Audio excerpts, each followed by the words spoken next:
Welcome everyone, this is Nathan Lindorf with The Rational Independent. We are back, it's Monday morning, and we're going to dive into Salon. And one of the things that I enjoy about left-wing writing is that when they really lay on the sarcasm, they say stuff outright that normally they wouldn't say. It's a common interrogation tactic to try and get someone to admit something that they normally wouldn't admit to put them under a little pressure, to raise the stakes, to make them emotionally vulnerable, to make them tired, to take them off balance, to push someone. And when they lose that emotional equilibrium, when they lose that balance, they speak out louder. And sometimes they'll say things out loud that they would never say under calm circumstances. So here we have Salon making the case, and let's hear what they have to say that is going to be a little more on the nose than they normally are. Headline: Billionaires aren't okay. For their mental health, it's time to drastically raise their taxes. From threatening cage matches to backing RFK Jr., billionaires prove too much money detaches a person from reality. Now, quick side note, yes, extreme wealth can mess with your perception of what is normal and real and right or even moral. But there's something far more insidious at work in this article, which is to say that your status and your wealth makes it so that your political speech is inappropriate. For instance, RFK Jr. is positioning himself to be a spoiler in the Democratic primary. He's getting enough traction in the polls to be taken seriously. He's got some way out of the box positions, definitely far out of the mainstream, further than Bernie Sanders, even further from the Democratic Party, rather. And here, part of their thesis is that if a billionaire supports RFK Jr., it's proof that he's mentally ill. That's hogwash. Anyone should be able to support any political opponent for their own personal reasons or no reason at all. It is your right as a citizen. It doesn't matter what your net worth is. It doesn't matter who you are, how you were raised, what your background is. The franchise means everyone gets a vote. Everyone gets to support the political candidates and parties that most align with their principles and values. That's not a mentally ill position, but that's one of the first examples they give. Now, they also mentioned cage fighting, referencing Elon Musk and, Mr. Zuckerberg, Mark Zuckerberg from Facebook, which is quite a bit of silliness, but let's talk about it. The psyche of mainstream America is slowly starting to grasp what grumpy leftists have long argued: extreme wealth does a number on people's grasp on reality. One of my jobs is to look beyond the surface and look for what the commentary means, to look for the links that are just under the surface. We've covered some articles recently that attack billionaires, that advocate for a wealth tax, that identify white privilege with people who are in a position of unearned wealth or power due to their birth or their family's wealth or whatever. It seems one of the common themes is that wealth is evil. And the irony is that they don't actually mean that. They want to attack the idea of private wealth, but look at their solution. Their solution, right in the headline, is that it's time to drastically raise their taxes. Where do taxes go? Taxes go from a private person to the government. So what they're really saying is not that wealth is bad, but that wealth is dangerous in private hands and is moral and proper and well controlled in public government hands. It's a communist argument. It's classic Marxism, redistribution of wealth, public control of the means of production, etc., etc. One of my favorite parts of leftist writing is the utilization of straw men. So in an article, when you're making a position, you want to state your opponent's point. They don't get a chance to respond. You're the author. You get to voice both sides of the conversation. But it's all too easy and too much fun to set up the weakest possible opposing argument so that you can knock it down more easily.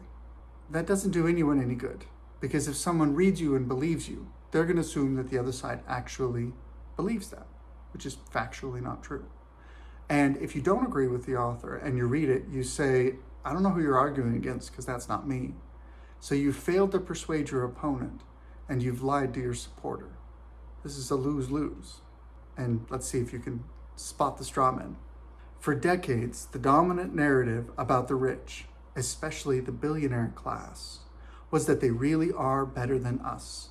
Smarter, more talented, and in the case of tech billionaires, equipped with prognostication powers so profound they are indistinguishable from magic.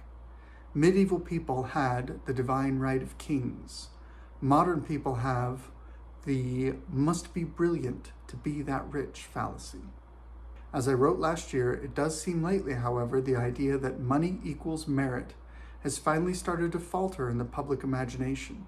The myth of the superior intelligence of rich people has taken a beating from the repeated public stupidity of people like CEO Elon Musk or illiterate reality TV host Donald Trump.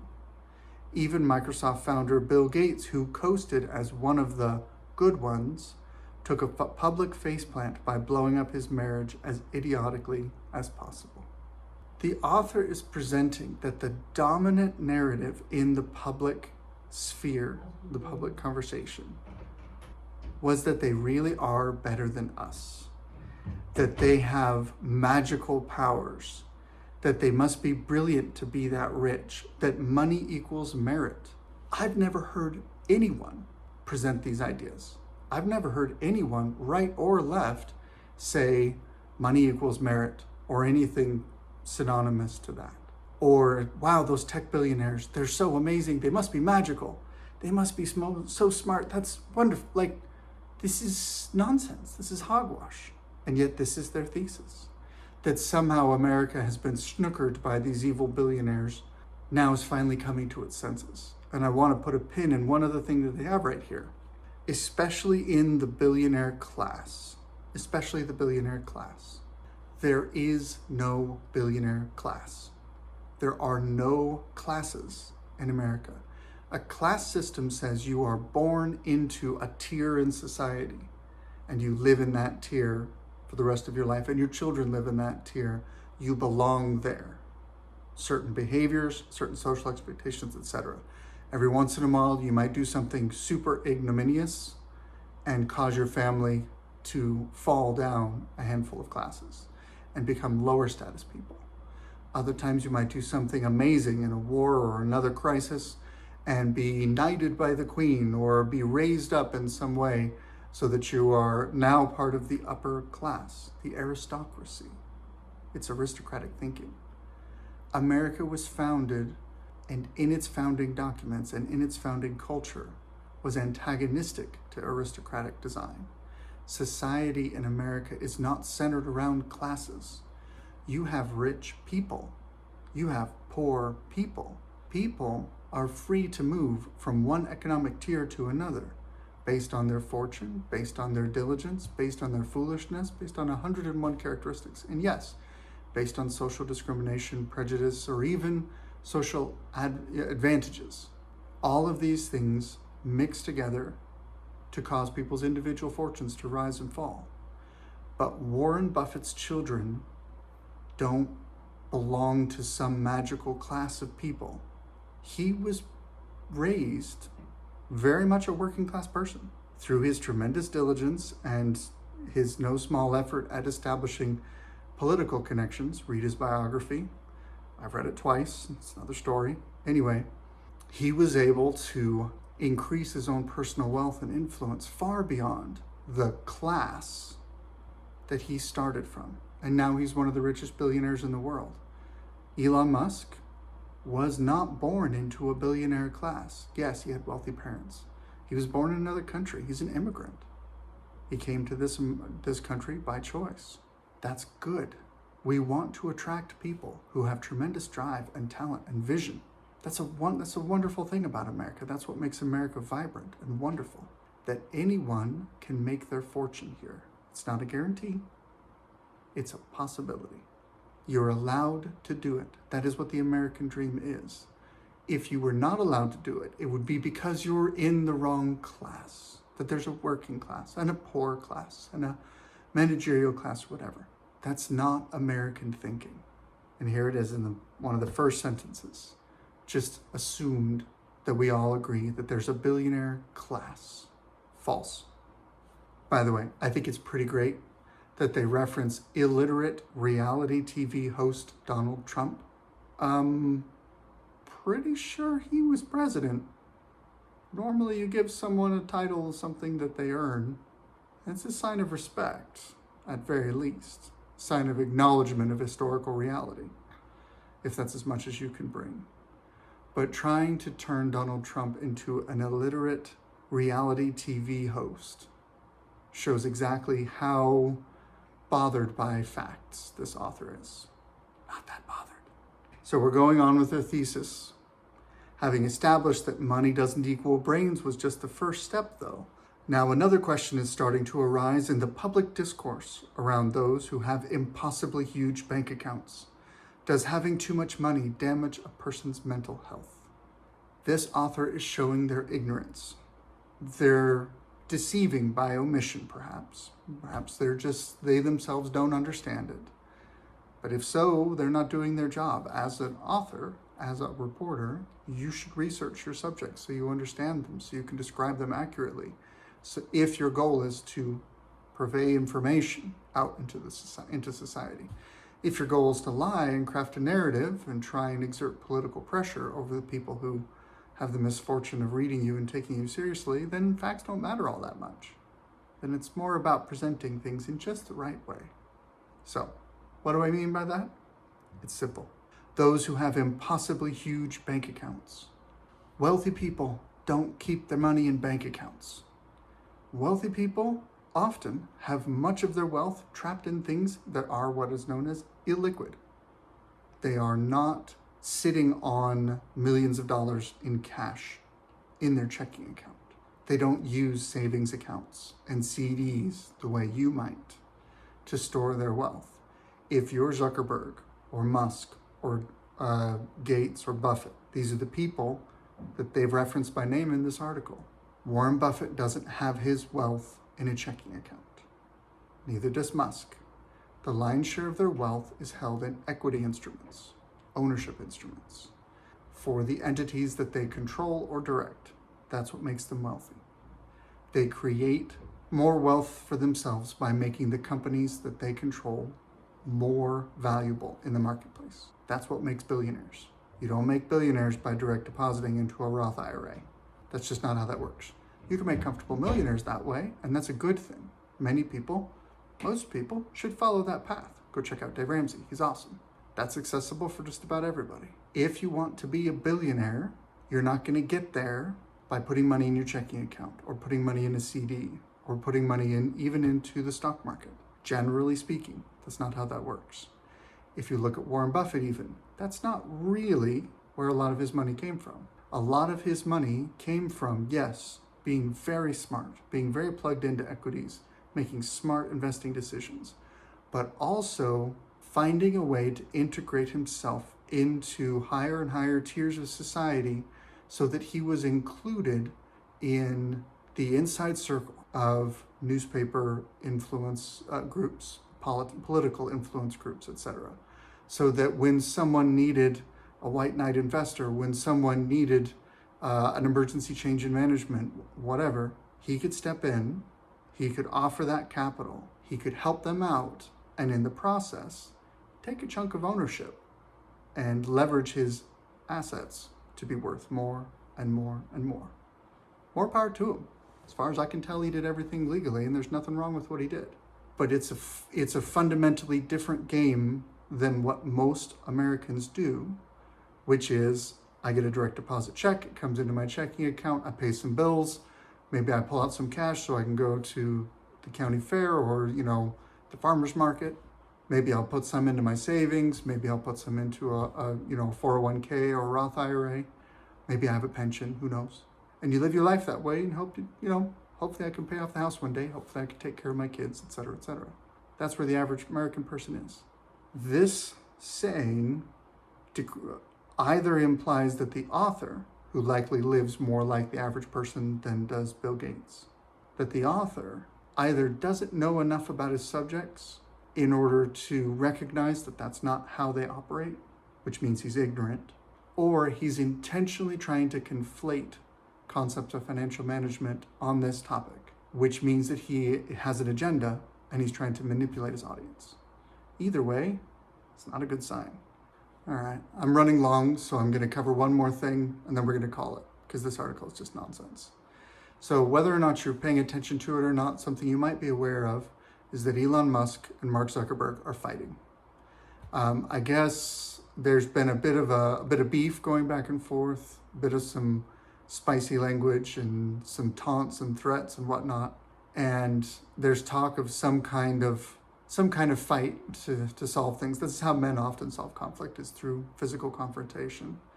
It's rare in the billionaire class. Most time they use lawsuits and reputation destruction and a variety of other things that are less direct than a punch in the face. But you have Mark Zuckerberg and you have Elon Musk. And there's been swirling back and forth. Dana White, the UFC head, said he'd love to put together, it's kind of a novelty match. Neither of them are professional fighters, but it'd be interesting. Probably make a lot of money for everybody involved. And of course, once you get lawyers and insurance involved, you got billionaires whose brains are their marketable asset. There's going to be headgear and there's going to be limitations and there's going to be, rules that are going to protect each other, because this is a vanity thing. It's foolish, but, makes good grist for the mill for Twitter, which there are worse ways to make a living, I suppose. So one of the things that's brought this a little bit to a head is that Meta released something called Threads. Threads is basically Twitter on Facebook. Elon Musk is pretty cranky about that. It's a direct competition. Now, I'm not a software engineer. I can't speak to whether or not anything was pirated, copied, stolen, whatever. I don't know. Elon Musk seems to think there was some shenanigans, and he's made some allegations as such. He wants to sue Mark Zuckerberg over that behavior. So basically, he's attacking. He's acting unethically if those allegations can be proven. And Musk, being a spicy social media guy, has called Zuck a cuck, that he wants to have a literal dick measuring contest, throwing schoolboy insults, asking for a cage match. If they want to, go for it. But Salon's response to this particular situation is to describe them as mentally ill, to say that this behavior is a result of them being so wealthy they've lost touch with reality, which I think they've failed to prove their case. What they've proven is that you can still be immature and be wealthy. Yeah, we're all still human beings, no matter how much money we have under our control. One of the things that this comes out to me is the continued drumbeat of billionaires are bad, society would be better off without them, and another drumbeat, which is to say that wealth is destructive, we'd be better off without wealth. Well, guess what? There's a way to accomplish both of those goals. Conveniently enough, implement some form of state control of the production of, implement some form of state control over the means of production. Call it what you will. Communism, Nazism, socialism, lots of isms, but they all share several common threads. An authoritarian top-down centralized government that controls or directs principally the production of the nation's economy, the production and distribution of the nation's economy. If you want that, you're going to make everybody poor, and you're going to destroy the billionaires in your society. Ironically, you'll make new ones, but the new ones will all be politicians or politically connected. Take a look at the net worth of the Biden family now compared to where they were before President Biden became vice president. Take a look at Nancy Pelosi's net worth, her and her husband, where they are now versus when she came into office. Do the math on what it takes to live in San Francisco and in Washington, D.C. for Nancy Pelosi. Take a look at her salary. It's publicly available. Do the math on how much is living expenses and how much you think she could put away in savings.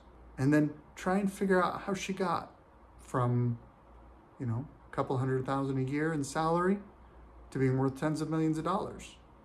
Pretty impressive, pretty savvy investing. Or maybe, just maybe, by being politically connected, it helped her make herself personally wealthy. The more you force public control over funds and over the means of production, the more being politically connected is the path to wealth. You cannot destroy wealth completely. There will always be wealthy people in any country. The question is, who gains that wealth? Do you gain that wealth because you're politically connected? Or do you gain that wealth because you generate economic value at a grand scale for the people in your society? Those are pretty much your two choices. I look at, we might call this wealth control, an advocacy for wealth control. I look at that as similar as gun control. There's really no such thing as gun confiscation, just like there's really no such thing as wealth confiscation. It has to go somewhere. What you have instead of confiscation is consolidation. If you were going to confiscate guns from America, you would use police authority to do so, perhaps even army military authority to do so. And what that means is that you have people with guns who are responsive to government control, taking guns away from private citizens. In other words, you don't have a society without guns. You don't have a society in which only the government has guns. That's how this works. A leads to B. If you want a country that has no wealth, you can't get there. If you want a country where everybody's wealthy, I hate to say it, you can't get there either. I have several relatives, and honestly, might even include myself in that are just crazy enough that they'll never keep any wealth that's given to them. And you don't even have to take my word for it. Just look at lottery winners. If you give the average person a huge amount of money, it disappears. You can have a society where everybody is poor, statistically speaking. Congratulations. The way you do that is you have the government confiscate, or to use a more accurate term, consolidate the available wealth and the available means of economic production into the hands of centralized controllers. And guess what? Those who are politically connected to those centralized controllers are themselves going to end up relatively wealthy compared to the average population. Even in Soviet Russia, those who were close to the centralized political power, those who were closely connected, were reasonably wealthy. Was it quite such a broad range of wealth? Probably not so broad. The wealthiest people in Soviet Russia weren't even close to as wealthy as those in America, their counterparts in America, because it's a less efficient system. It's less productive. So whether it's wealth or guns, I am suspicious of someone who says we'd be better off if the private citizens didn't have those things.